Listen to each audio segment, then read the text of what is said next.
Yeah, I think we need to think a little bit about the framing of your question. I think it's an important issue in the U.S.-China relationship. I think for most U.S. officials, for many U.S. academics, there's a different framework that we often use, and it starts less with the principles, and it starts more with specific policies.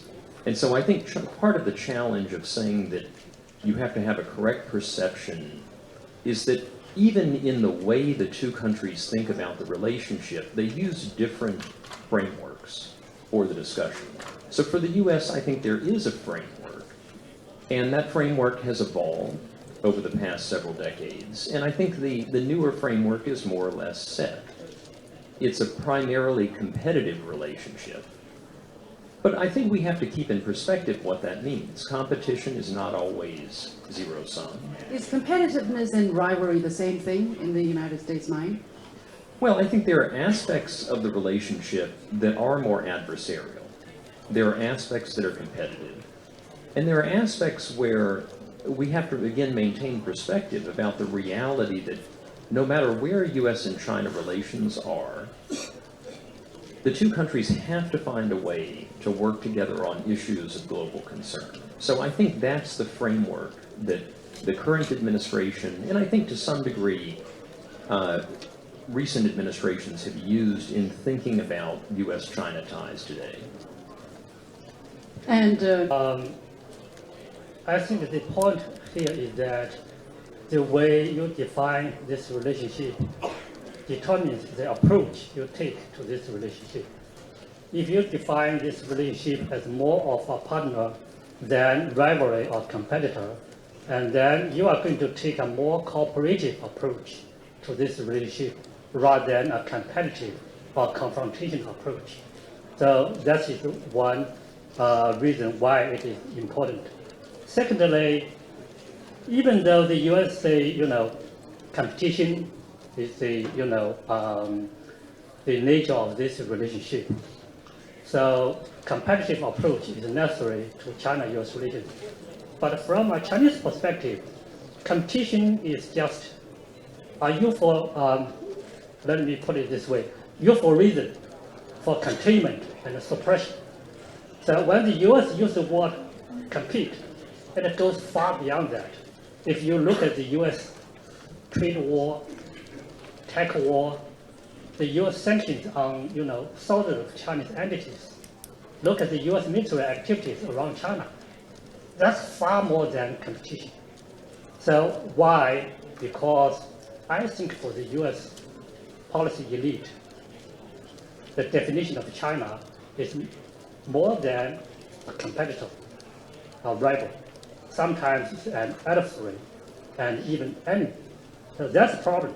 That is why perception matters a lot. There certainly is China's perception, and Mr. Waters, does Washington understand the Chinese perception that we just don't see how you can say a lot of things like don't seek to contain China, don't seek to provoke support our independence, for instance, and you're doing a whole host of things which will reinforce China's perception that this is precisely what you're seeking. Well, I think that Washington officials, scholars who come and go, do have a fairly clear understanding of the Chinese view of these issues. But I think that's why I get back to the difference between viewing issues through the prism of perception and through specific policies. Because when you look at issues, for example, in this region, the U.S. and China have had a long-standing difference over the Taiwan issue, and yet the existing frameworks, as unsatisfying as they are, have actually, if we look at them objectively, given us 5 decades of an unhappy peace and stability. And so sometimes the reality is that these issues have to be managed in terms of looking at the specific policy actions and their implications, not just perception alone.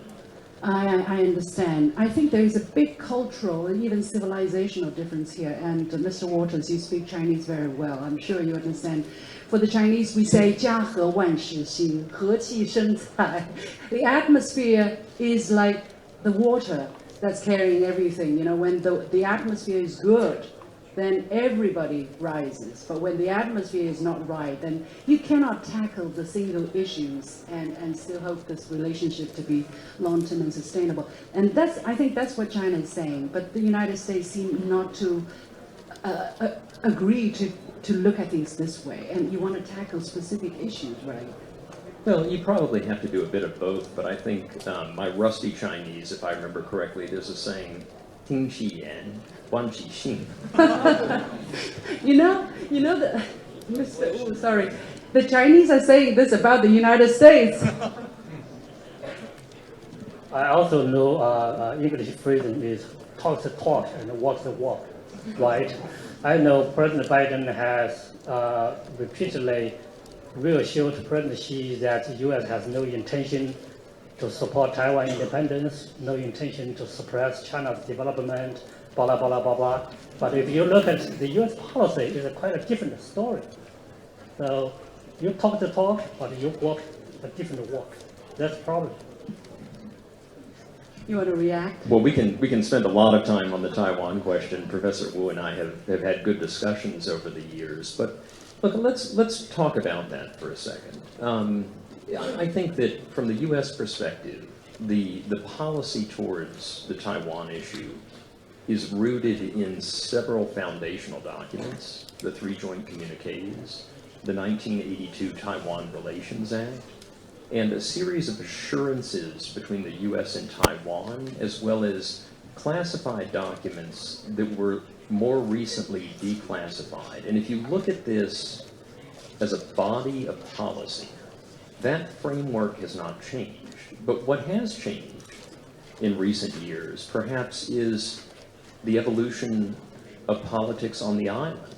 What has changed in recent years are different perceptions between Beijing and Taipei. And I think between the 3 capitals, Beijing, Taipei, and Washington, what tends to happen on this issue is when they are acting completely at odds with each other, things can become unstable.